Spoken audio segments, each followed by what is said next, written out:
Big boss 14 का आगाज हो गया। लगभग 3 घंटे चला पहला एपिसोड और कई कंटेस्टेंट 11 कंटेस्टेंट अंदर गए तो 4 कंटेस्टेंट रिजेक्ट हो गए।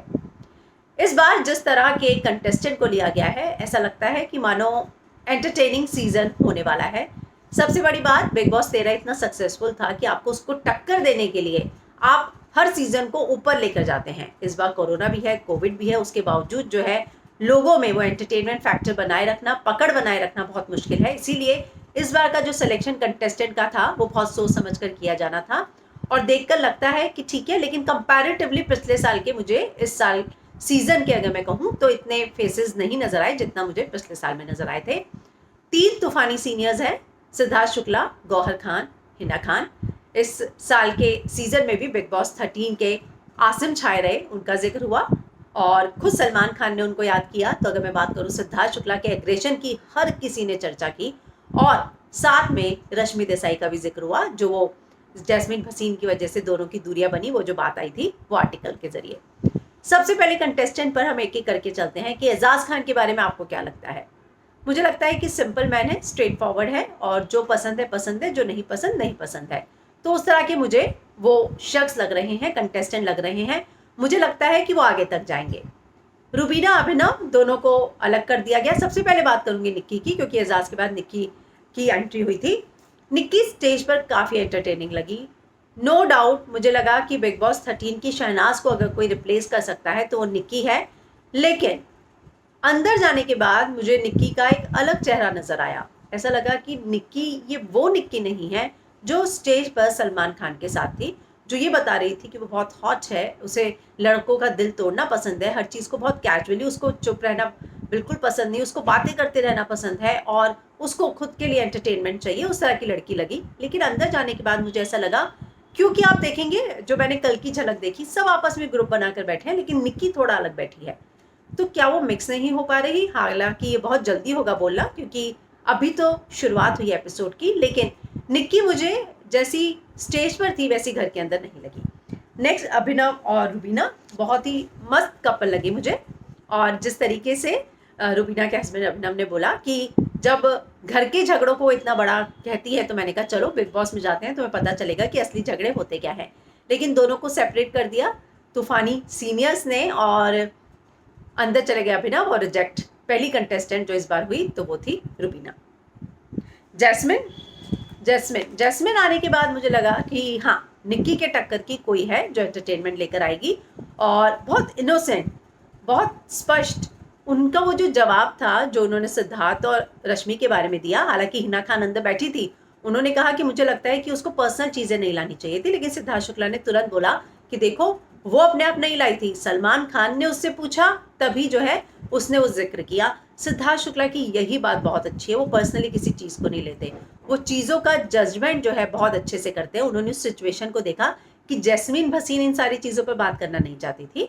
जैस्मिन ने वो बात तब की जब उससे सवाल पूछा गया।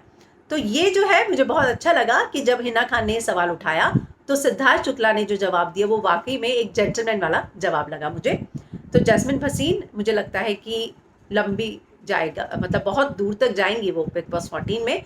जिस तरीके से अंदर जाके भी मैं देख रही हूँ, वो लोगों को, एजाज उनके पास आए पूछने के लिए कि मैं स्नोर करता हूँ, लेकिन निक्की जो है बीच में बोल पड़ी। मुझे लगता है कि जैस्मिन को लोग जो है अंदर जाने के बाद उतना वैल्यू दे रहे हैं जो मुझे कल की झलकियों में भी नजर आ रहा है। सारा गुरपाल बहुत बबली, इनोसेंट, स्मार्ट, बहुत अच्छी लगी मुझे उनकी एंट्री। लेकिन मैं बहुत सरप्राइज हूँ कि उनको रिजेक्ट कर दिया गया। लेकिन मुझे लगता है कि उन तीनों में जो पूरा का पूरा हो रहा था, शहजाद देओल में, निशांत मलखानी में और सारा गुरपाल में, शहजाद देओल भी मुझे बहुत अच्छे लगे। एक इनोसेंट वाली जो बात है ना, जो पतक वाली बात थी, मुझे लगता है कि वो एंटरटेनमेंट फैक्टर था उसमें। जो इनोसेंस वाली बात थी, जिस बात का सलमान खान ने जिक्र किया, वो चीज़ थी उसमें। और निशांत मलखानी और सारा अंदर नहीं जा पाए, तो ये जो दोनों हैं रिजेक्ट हो गए। लेकिन शहजाद देओल जो है अंदर गए हैं और मॉडलिंग से उन्होंने शुरुआत की है और जिस तरीके से उन्होंने अपने आप को प्रेजेंट किया, उनकी जो इनोसेंस है वो मुझे लगता है कि पसंद आएगी लोगों को। रोहनप्रीत में मुझे उनको देख के मुझे रोहनप्रीत की याद आ रही थी। जान कुमार सानू ने मुझे थोड़ा सा निराश किया, उससे ज़्यादा की उम्मीद की थी मैंने कि आप आएंगे तो एक जिसे कहते हैं ना, आपकी एंट्री में दबदबा हो जाना चाहिए कि हाँ कोई कंटेस्टेंट आया है, और वो तो इस इंडस्ट्री से है, लेकिन उस तरह की बात जो है उनकी मुझे एंट्री में नहीं लगी, उनको रिजेक्ट कर दिया गया। तो टोटल 4 कंटेस्टेंट जो है पहले ही दिन रिजेक्ट हुए हैं। जैसे कि मैंने आपको बताया, पहले ही कंटेस्टेंट रुबीना, उसके बाद निशान, सारा और जान कुमार सानू, सॉरी, और राहुल वैद्य सिंपल होने का दावा कर रहे हैं, हालांकि मुझे सिंपलिसिटी कहीं नजर नहीं आई, लेकिन हो सकता है कि आगे आगे जब हम उनको जानने लगे एपिसोड में तो लोगों का थोड़ा बहुत जो देखने का नजरिया है वो बदल जाए। लेकिन ये जो तीनों है, सिद्धार्थ, गौहर और हिना खान, मुझे लगता है कि वो इन सभी कंटेस्टेंट के लिए जीना जो है, सरवाइव करना थोड़ा मुश्किल करने वाले हैं। राहुल वैद्य रात को सो पाएंगे, नहीं सो पाएंगे, क्या गालों पर किस ले पाएंगे, उनको जो टास्क दिया है बहुत मुश्किल टास्क दिया है, जैस्मिन के बाल काट देना। जिस तरीके से पहले ही दिन इन सभी पे अगर मैं कहूँ तो जाते साथ ये पता चल गया कि ये बिग बॉस का घर है, किसी के बाल कट रहे हैं तो किसी को अपना शर्ट उतार के रैंप वॉक करना पड़ रहा है, तो आसान नहीं है, मुश्किल होने वाली है रहा। ये पहले ही दिन समझ में आ गया कि कोविड के चलते भले ही बहुत पास वैसे फिजिकल टास्क ना हो, लेकिन टास्क नहीं होंगे ऐसा नहीं है। आपका पर्सनल सामान पे कंट्रोल हिना खान का है, गौहर खान किचन देखने वाली है और बेडरूम पर सिद्धार्थ शुक्ला का। तो 14 दिन आने वाले, जो सर्वाइव कर गया मुझे लगता है कि वो सर्वाइव करके लॉन्ग खेल जाएगा। कुछ नई चीजें मैंने इस बार बिग बॉस 14 में नहीं देखी। TBC टू बी कंफर्म, जो कि 14 दिन में होगा। BBQ यानी कि बिग बॉस क्वेश्चन, जैसे कि आपका IQ होता है। वॉक ऑफ शेम जो रिजेक्ट हुए। सूत्र, सर नया इंट्रोडक्शन हुआ है, आंख तो पहले थी ही और अब सर का भी इंट्रोडक्शन हुआ है। जनार्दन बाबा, अगर मैं गलत नहीं हूं तो मैंने पहली बार जो है उनको देखा है, और उनकी भविष्यवाणी करने का तरीका। यहाँ पर बात आती है अब राधे माँ की। मुझे लगता है राधे माँ एक कंफर्म कंटेस्टेंट नहीं होंगी, आती जाती रहेंगी, और उनकी जो है प्रेजेंस पूरे सीजन में बनी रहेगी, ऐसा मुझे आज के एपिसोड को देखकर लगा है। तो ये सारी चीजें जो हैं पहले दिन देख के समझ में आई, लेकिन कुछ चीज़ों को जो मैंने नोटिस किया कि घर में अगर कोई काम से सबसे ज़्यादा बचेगा वो होगा निक्की। मुझे ऐसा देखकर लग रहा है कि निक्की काम से बचती हुई नजर आएंगी, क्योंकि कल के एपिसोड में भी हम देख रहे हैं कि वो काम को लेकर थोड़ा सा आनाकानी कर रही हैं कि मेरे नखून टूट जाएंगे। बिग बॉस का घर है, अपना काम सबको खुद करना पड़ेगा, तो अब देखना होगा कि इन सबके झगड़े मुझे लगता है कि शुरू हो ही चुके हैं। आज भी हमने देखा कि कैसे स्नो की बात को लेकर जो है इनके झगड़े हो रहे थे।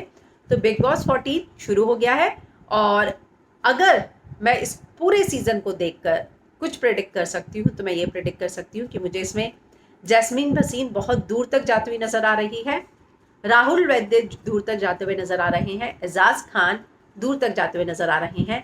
2-3 लोग हैं जो बहुत, अगर चालाकी नहीं दिखाई तो दूर तक नहीं जाएंगे। मुझे बहुत इनोसेंट लगे कि उनको जो है दबा देना या थोड़ा सा उनके खिलाफ पॉलिटिक्स कर लेना आसान होगा, वो है शहजाद देवल और अभिनव। ये मुझे लगता है कि दोनों जो हैं थोड़े से, पवित्र पूनिया का जिक्र करना ही मैं भूल गई। पवित्र पूनिया बहुत ही सेंशुअस, बहुत ही, उनका जो जजमेंट था, जो वो चेहरा देखकर जजमेंट कर रही थी, आपने देखा कि उनका ऑब्जर्वेशन कितना अच्छा है। यानी कि, और ये पूरा खेल बिग बॉस का वही है, हमने लास्ट सीजन में भी देखा, आपकी ऑनेस्टी जीतती है। शहनाज को क्यों पसंद किया? क्योंकि ऑनेस्टी उसकी जीती। सिद्धार्थ शुक्ला को स्ट्रेट फॉरवर्ड थे इसलिए जीते। आसिम क्यों टॉप पर आए, टॉप 3 में? क्योंकि वो कुछ ना होकर कहाँ तक गए। तो 3 चीजें जो हैं ये हमने समझा पिछले सीजन में कि क्वालिटी लोगों को पसंद आती है। या तो आप एकदम स्ट्रेट फॉरवर्ड हो, मतलब मैं सही हूँ, मुझे नहीं पता, जैसा सिद्धार्थ शुक्ला था, या शहनाज मैं तो ऐसी ही हूँ, एकदम साफ, मुझे कोई फर्क नहीं पड़ता, बबली हूँ, कभी इधर कभी उधर, मुझे जहाँ अच्छा लगेगा मैं सबके साथ रहूंगी। और तीसरा आसिम, जो कुछ ना होकर बहुत आगे तक गया। तो मुझे यहाँ पर लगता है कि शहजाद देओल को, अभिनव को थोड़ा सा, क्योंकि मुझे ये दोनों बहुत ही ज्यादा सीधे लगे बिग बॉस के घर के हिसाब से, लेकिन देखना होगा कि लॉन्ग टर्म ये गेम जो है कहाँ तक जाता है।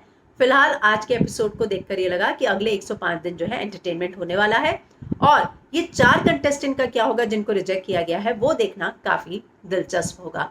आपको कैसा लगा पहले दिन का एपिसोड? कमेंट जरूर कीजिएगा।